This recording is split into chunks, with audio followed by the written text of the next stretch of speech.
জিও হাসো বলে হাসতে হাসতে ব্লগটা শুরু করলাম। দেখতে পাচ্ছ আমাদের ৩ মহারথী দৌড়াতে দৌড়াতে আসছে আজকে ইন্টারন্যাশনাল যোগা ডেতে। আমরা ট্রেনের ভুল টাইম দেখেছিলাম, আমরা ক্রেগিবনের টাইম দেখে ঘর থেকে বেরিয়েছিলাম, কিন্তু যে ট্রেনটা আমরা দেখছিলাম সেই ট্রেনটা ওই টাইমে কোনো জাকানা স্টেশনের ট্রেনই ছিল না। আমি আগে পৌঁছে গেছিলাম, তাও কি জানি আমি রেডি হয়ে গেছিলাম বলে হঠাৎ করে আমাদের সকাল ৮টায় বেরোবার কথা, সেখানে কটায় বেরোচ্ছি আর কখন কটায় ট্রেনটা ঢুকছে সেটা তোমাদের দেখাচ্ছি। ওরা যখন দৌড়ে দৌড়ে দৌড়ে আসে আমি এসে দেখছি স্টেশনে ২ মিনিট বাকি আছে আর ট্রেনটার। আর ওই দেখো দূর থেকে দেখা যাচ্ছে ট্রেন ঢুকছে। তো চলো আজকে দিনটাকে শুরু করা যাক। আজকে একটা সানডে, বেশ ভালোই সানি ডে দিয়ে দিনটা শুরু হয়েছিল, ঠান্ডা ছিল। Good afternoon, customers. Your next service to depart from platform 1 will be the 12:47 City Loop, stopping all stations to Flinders Street. Your next service to depart from platform 1 will be the 12:47 City Loop, stopping all stations to Flinders Street.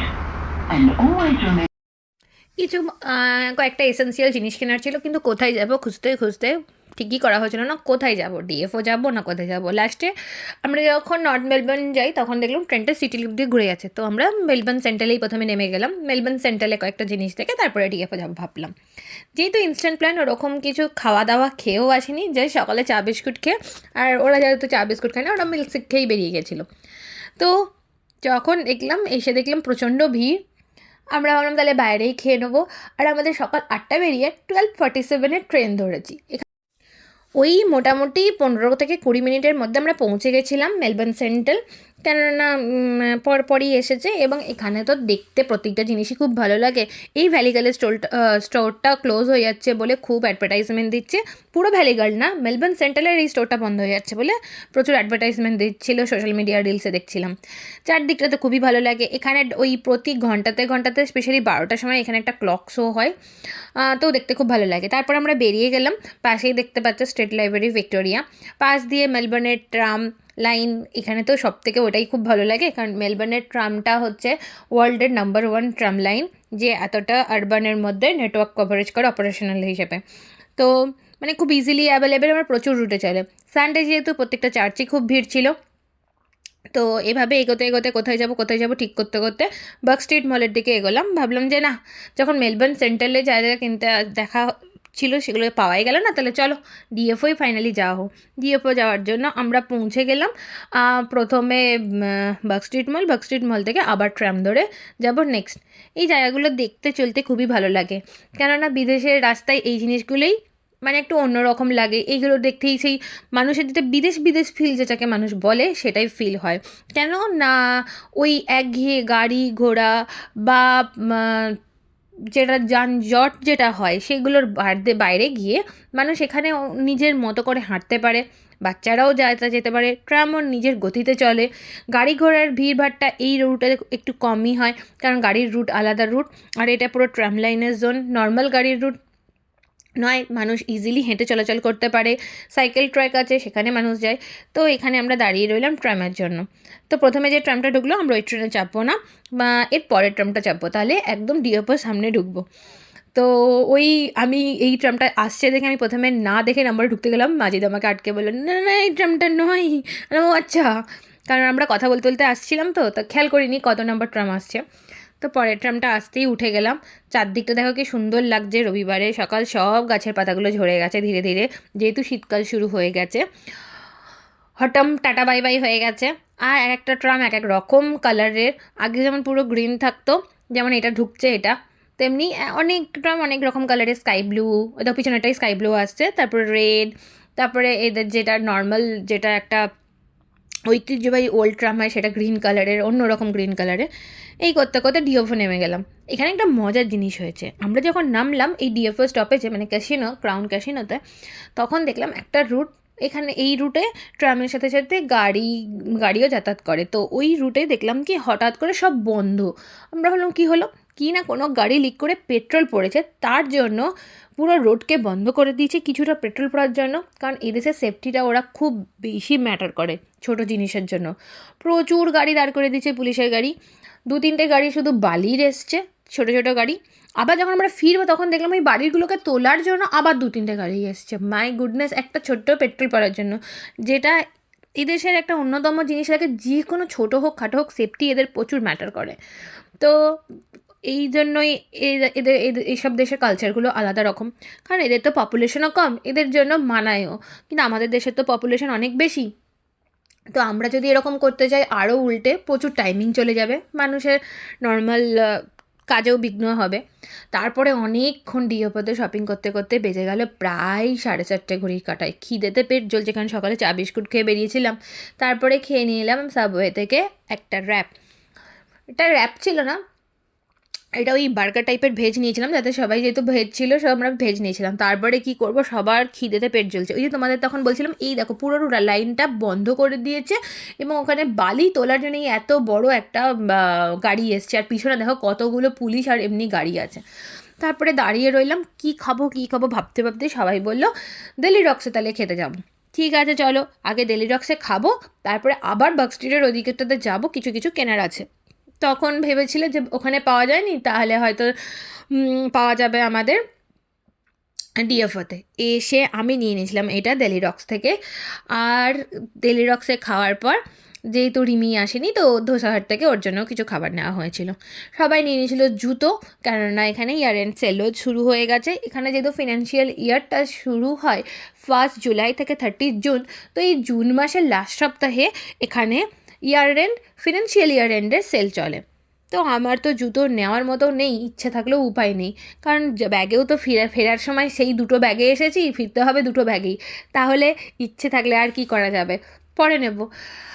তো এক একটা tram বললাম এক এক রকমের, এই কালারের ট্রামটা আবার অন্য কালারের এলো, দেখতেও খুব ভালো লাগে আর সবসময় আসতেই থাকে। তারপরে সেই যে মেলবোর্ন সেন্ট্রালে নেমেছিলাম, আবার ট্রাম ধরে চলে গেলাম মেলবোর্ন সেন্ট্রালে।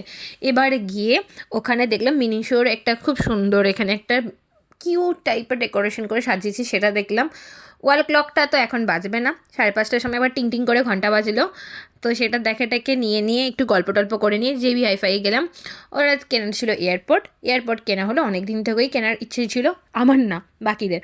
তো কেনা হলো, কেননা অফারও চলছিল না আর ভালো ডিলও পাওয়া যাচ্ছিল না, তো সেজন্যই যখন হয় তখনই নিল। নেওয়ার পর মিনিশোর একটা চলছিল ডেকোরেশন, ওখানে সবাই গিয়ে ফটো তুলছিল। এদেশে তো ইন্ডিয়ানের সাথে সাথে চাইনিজ, জাপানিজ, কোরিয়ান, এরা মানে আমাদের কাছে এই তিনটের দিকে দেখতে একই রকম হলে আমরা তো অতটা ডিফারেন্সিয়েট করতে পারি না, ওদের ল্যাঙ্গুয়েজ যেহেতু আমাদের জানা নেই। তো প্রচুর লোকে মিনিশো তো বেশি জাপানিজ, চাইনিজ, কোরিয়ান, ভিয়েতনামিজ এরা লোকরা এত ইউজ করে, তো ওদেরই সবই রকম দেখতে লাগে, কে কোনটা সেটা আমি বলতে পারবো না। তো দেখলাম সবাই ফটো তুলছিল, আমিও গেলাম, গিয়ে একটুখানি ফটো তুলে নিলাম। আর এই ঘড়িটাতে 5:30 যেই 6:30 যেই বাজবে, ট্যাঁ করে একটুখানি মিউজিক বাজবে।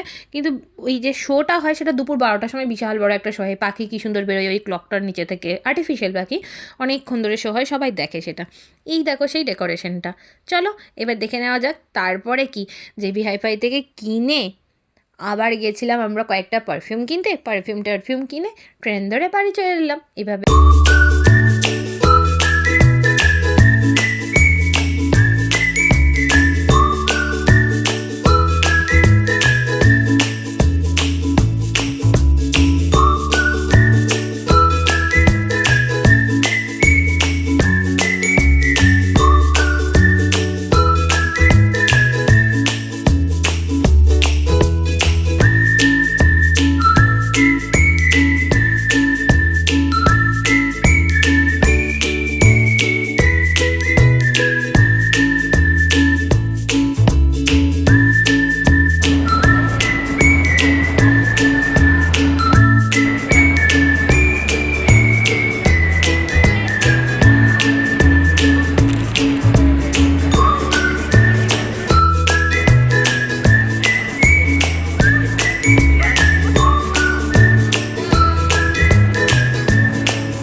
গল্প বলাই হয়নি, সেটা হচ্ছে এই যে মিনেশোর যে বিশাল বড় একটা সুন্দর দেখছো যে শোরুমটা, এখানে আমরা এসে বসেছিলাম, এর অপোজিটে বসার জায়গা ছিল। কেন এসেছিলাম? কারণ জেবি হাইফাইতে এয়ারপোর্ট কিনতে গিয়ে উৎসবর যে নিউ ব্যালেন্স থেকে রিওফোতে জুতোটা কিনেছিল সেই জুতোর প্যাকেটটা ফেলে দিয়ে এসেছিলো। কেননা আমরা হঠাৎ করে এয়ারপোর্ট কিনে যখন পারফিউম কিনবো বলে বেরোচ্ছিলাম, হঠাৎ করে দেখছি একটা প্যাকেট মিসিং। কোথায় গেল তখন সবাই মিলে ভাবা হলো যে জেবি হাইফাইতে হয়তো ফেলে দিয়ে এসছে। তারপরে ভাবা হলো, আমার হাতে ক্যামেরা ছিল, আমার হঠাৎ মনে পড়লো আমি তো ওর হাতে প্যাকেট দেখিনি, কারণ আমি যখন মোবাইলে ক্যামেরা করছিলাম আমি উৎসবের সাথেই ছিলাম, তো আমি ওর হাতে কোনো প্যাকেট দেখিনি। তারপরে ঠিক হলো, তাহলে তার আগে কোথায় গেছিলো? তখন দেখা গেলো মেলবোর্ন সেন্ট্রালের যে মিনিশোর অপোজিটে যে কেমিস্ট ওয়্যার হাউস আছে সেখানে গেছিলো। তো সেইখানে গিয়ে আমরা দেখলাম যে কেমিস্ট ওয়্যার হাউসে যেরকম যে পজিশনে রেখেছিল সেই পজিশনেই ব্যাগটা আছে, কেউ তোলেনি, কেউ টাচ করেনি। এই দেশের এটাই একটা খুব বৈশিষ্ট্য। এখানে আইফোনও হারিয়ে গেছিলো আমাদের একটা অফিস কলিগে, সেও পেয়ে গেছিলো। যেখানে যে পজিশনে যে জিনিসটা রাখা থাকে মোটামুটি লোক এখানে তোলে না। সে মানে আমাদের দেশের লোক হোক, বাইরের দেশের লোক হোক, চিনুক, যেন কেউ না ভয়েতে, বা ওই যে বললাম এই দেশের সেফটি আর এই রুলসগুলো প্রচুর মানে বলে অনেকটাই ভালোভাবে চলে। কিন্তু সবাই কি ভালো সেটা তো সময় আর এই বলবে, লোকেশন অনুযায়ী বলবে, নিউজে তো অনেক কিছুই দেখায়। বাট জিনিসপত্র পড়ে থাকলে এই সিটি এরিয়াতে বা কোনো দোকানে কেউ হাত দেয় না। ইভেন কেউ মানে ওই জন্য অনেক সময় কি হয়, নর্মাল রাস্তায় মানুষ পড়ে থাকলে ভয়ে মানুষ হাত দিতে চায় না যে কি হলো কি না। এই যে সেই প্যাকেটটা আমি আর হাত ছাড়িনি, উৎসবকে বললাম তুই চল আগে আমি তোর প্যাকেটটা ধরছি, তুই আবার ভুলে যাবি কিছু একটা নিতে। তো এই যে রাস্তা দিয়ে দেখো, তখন সকালে যখন গেলাম অন্যরকম লাগছিলো, আর ঠিক সেম রাস্তায় রাতটা পুরো অন্যরকম লাগছিলো। রবিবার বলে একটু চুপচাপ ছিল, স্যাটারডে বা ফ্রাইডে হলে প্রচুর জমজমাট থাকে। এদেশে রবিবারের রাতগুলো একটু অনেকটাই শুনশান থাকে, কেননা রবিবারটা এখানকার লোকরা মূলত ফ্যামিলি ডে বলে মানে ফ্যামিলি ডে হিসেবে কাটায়।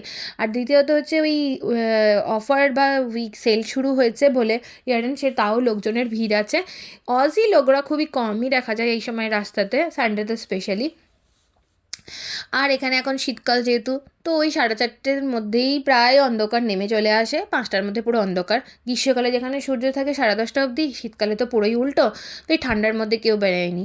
উৎসব নিয়ে নিয়েছিল এতগুলো পারফিউম, কারণ ওর বাড়িতে অনেকগুলো ওর ভাই বোনরা আছে এবং সবাই পারফিউম খুব ভালো ইউজ করে এবং ওদের কফিও খুব ফেভারিট। তো সেই জন্য পারফিউম কিনে আবার আমরা ট্রাম ধরে 2টো স্টপেজ পরে ফ্লিন্ডার স্ট্রিট। আর ওইটুকু হাঁটতে ইচ্ছা করছিল না, সবার পাগুলো সব টনটন করে ব্যথা করছিল, কারণ এইসব জায়গায় গেলে তো প্রচুরক্ষণ দাঁড়িয়ে থাকতে হয়। তারপরে এই যে ট্রাম এসে গেছে, আমরা ট্রামে চেপে চলে এলাম ফ্লিন্ডার স্ট্রিট স্টেশনে আসার পর চারদিকে লোকজন আজকে ভালোই ছিল, ঠান্ডাও লাগছিল এবার আস্তে আস্তে। তারপরে দাঁড়িয়ে থাকলাম, চারদিকটা দেখছিলাম, বেশ ভালো লাগে রাতের মেলবোর্ন শহরের এই লাইটগুলোর জন্য, বড় বড় বিল্ডিং আর লাইট। আর আজকে সেন্ট পল ক্যাথিড্রাল তো ভিড় থাকে, এই যে ডান দিকে যে সেন্ট পল ক্যাথিড্রালটা আছে, আজকে যেহেতু সানডে। কিন্তু দেখো লাইট ফাইট বন্ধ হয়েছিল, সন্ধ্যেবেলা হয়ে গেছিলো, প্রেয়ার শেষের পর এটা বন্ধ করে দিয়েছিল, যে মানে টাইমের পর আসবে সেটা আর তুমি দেখতে পাবে না। তারপরে কি ট্রেন ধরে বাড়ি যাব সেই অপেক্ষায় এলাম, কিন্তু হলো অগত্যা আরেক প্রবলেম। আমরা থাকি গ্লেনরয়ে, তো গ্লেনরয়ে যাওয়ার জন্য ক্রেগিভেন লাইনে ট্রেন ধরতে হয় আমাদেরকে। এবং এই ক্রেগিভেন ট্রেন ধরার জন্য দেখছি বোর্ডে কোনো ক্রেগিভেন ট্রেন রিসেন্ট দেখাচ্ছে না, দেখাচ্ছে একটা ট্রেন অ্যাসেন্ডেন অবধি। আমরা দেখেছি যে অফিসের পর যখন এই অ্যাসেন্ডেনের ট্রেনটা ধরি, এটা কিছুক্ষণ পর প্রথমে অ্যাসেন্ডেন লেখা থাকে, কিছুক্ষণ পর ওটাকে কনভার্ট করে দেওয়া হয় ক্রেগিভেনের লাইনে। যেহেতু ক্রেগিভেন যাওয়ার মাঝখানে বা আমাদের যে গ্লেনরয়ে স্টপেজ তার দূর থেকে 3টে স্টপেজ আগে স্টপেজ হচ্ছে অ্যাসেন্ডেন স্টপেজ। তো আমরা সেই ভরসাতেই রইলাম যে হয়তো এই ট্রেনটা অ্যাসেন্ডেনের পর আবার ক্রেগিভেন করে দেবে। ঠিক আছে চলো, তখন সবার প্রচণ্ড গা হাত পায়ে ব্যথা, সারাদিন ধরে দাঁড়িয়ে আছি আর প্রতিদিনের অভ্যাস নেই। ট্রেন ঢুকে গেল, আমরাও আশা করে রইলাম যে ট্রেনটা হয়তো অ্যাসেন্ডেনের পর ক্রেগিভেন অবধি যাবে। কিন্তু না, ট্রেনটা ঠিক সেই অ্যাসেন্ডেনে গিয়ে দাঁড়িয়ে পড়লো। তারপরে 15 মিনিট পর আমরা আবার পেলাম নতুন করে ট্রেন। তো এইভাবে কাটলো একটা সানডে, একটা দিন, একটা সানডে কাটলাম সবাই মিলে ইনস্ট্যান্ট প্ল্যানে। সেই জন্য সকাল ওই 8টায় ভেবেছিলাম, সেই করতে করতে 1টায় বেরোইছিলাম। সবাই খুব ভালো থেকো, সুস্থ থেকো, দেখা হবে পরে কোনো একটা হাসি খুশি ব্লগ নিয়ে। টাটা।